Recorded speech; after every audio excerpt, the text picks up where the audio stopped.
Hey guys, me again, obviously. This is going to be part 2 of my book haul, because part 1, I was planning on getting everything into part 1, but then I just started talking and rambling about the books that I got, because I was so excited about some of them. But yeah, I'm still very excited about some of them. So that's why this needed 2 parts, is because I want to talk about these. So anyway, and also in part 1, I didn't really do synopsises for those, so if you guys want that, let me know down in the comments. Yeah, and same for this part, like I'm not gonna do, but it's especially because most of these books have been all over BookTube. Not all of them, but a lot of them. So just if there's any of them where you're like, oh, I don't know what that's about, let me know, then I'll just, tell you down in the comments. Okay, next we have a beautiful trio of books. These are all the British editions of the Throne of Glass series so far. The first one is Throne of Glass, and these are all by Sarah J. Maas. And again, if you guys have watched my channel for a while, you know that I read this around the same time that I read My Life Next Door, and completely fell in love with this one as well. But I got it from the library, and I really wanted the hardcover American copy, but because that cover I just thought was gorgeous, but then they changed the covers, and I have a thing about having mismatched covers. So then I was like, okay, I'll get the paperback, but I really didn't like the American paperback, and I saw these and freaking loved them. So I got this one, and then I got Crown of Midnight, and I also really wanted Crown of Midnight in paperback as well instead of hardcover, because I'm not really digging on hardcovers right now. I don't really like them. It's got my little TARDIS exploding TARDIS Van Gogh bookmark in there. But yes, I started reading this one and then actually put it aside in favor of another book, but I'm going to be reading this very soon, probably sometime next month. Very excited about this one. And then I also got The Assassin's Blade, which it is a different color, but I still really, I love this blue, because blue is my favorite.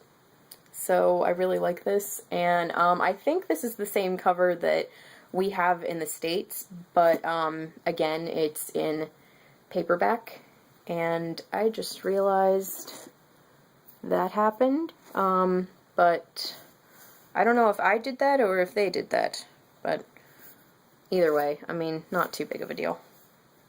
But yeah, I don't really know when I'm going to read this. I don't know if I'm going to try to read this before I continue with Crown of Midnight, or if I'm going to finish Crown of Midnight and then kind of go back to this, because these are all the novellas that happen prior to Throne of Glass. So I'll be going backwards anyway, so I'm thinking that I'm just going to read Crown of Midnight and then go back to this after. I don't know. Okay, so those are those beautiful books. And then, we have one that I'm currently reading, and that is Northanger Abbey by Jane Austen, the graphic novel that Marvel put out, and I'm not too far into it, but I'm going to, once I finish Insurgent, and, maybe also finish The Star Won't Go Out, I'm going to finish this one. And I really love this so far. It was adapted by Nancy Butler, and the pictures are by Janet Leigh, who also illustrated Emma, which was also adapted by Nancy Butler. And the only thing that I'm not digging about this is this was colorized by a different person, and I definitely like the colors better in Emma, but I think that both sets of coloring fit each story. Like, Emma is kind of lighthearted and sweet, so the pastels fit that one, and then the darker colors do fit this one, because it's considered a gothic, like a gothic novel. So it fits, but I don't necessarily like it. But I do like the adaptation and the illustrations in general. Okay, next we have The Exile by Diana Gabaldon. This is the graphic novel adaptation of Outlander by Diana Gabaldon, and this is told from Jamie's point of view, who is one of the two main characters, because in Outlander, that's actually told from Claire's point of view, who is the other main character. I liked this. I really enjoyed the illustrations. I thought they were great, except they made Claire really slutty, and I was like, I don't think she was that slutty in the book, and I know you guys are just trying to make this appeal to men, but still, you really shouldn't have made her that slutty. Like, the cleavage was a little bit ridiculous. It was, yeah, sorry for the motions, but anyway, it was kind of, she was just coming out of her dress a lot, and I was like, that's not necessary. And also, the writing, like, Diana Gabaldon is the one who adapted this. No one adapted it for her, and I didn't ever think someone could do a crappy job of adapting, of, like, shortening their own work, but I didn't like it.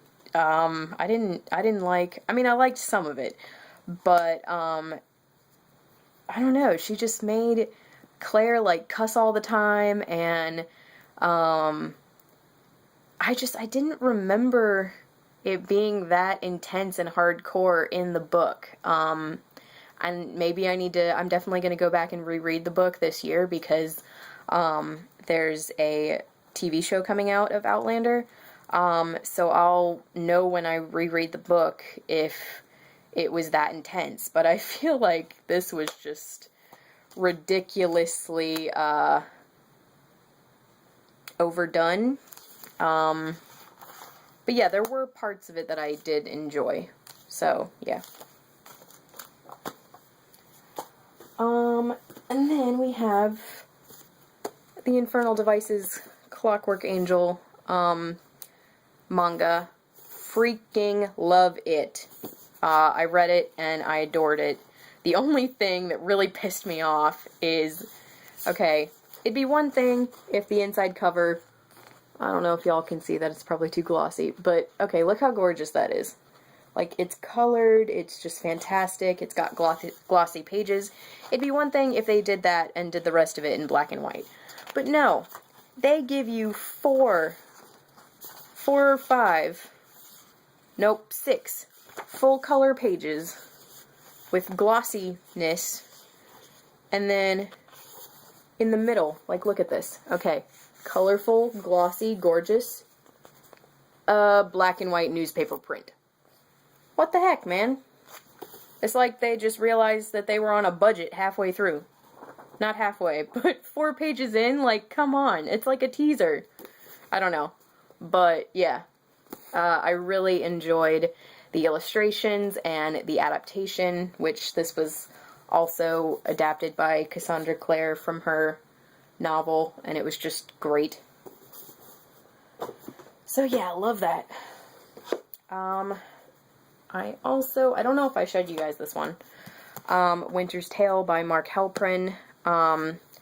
I got this before the movie came out, and I was fully planning on reading it before I saw the movie, but I was still in my slump, and this was is a 700-page book. I was not going to be able to finish a 700-page book during my slump when the movie was only going to be out for like a month, so I caved and saw the movie first, which I was okay with, and I'm actually really excited to read the book still, because I know I have this habit of, if I see the movie first, I don't generally read the book, even if I have bought it, but, I am still genuinely excited to read this, so that's cool. Second to last is the Penelopead by Margaret Atwood. This is a modern, I'm sorry you guys, this is a modern take on a myth. It is, I mean, not modern, because it isn't modern, but it's like someone's, like a modern writer's take on a myth, and basically this is, the Odyssey from Penelope's point of view, like everything going on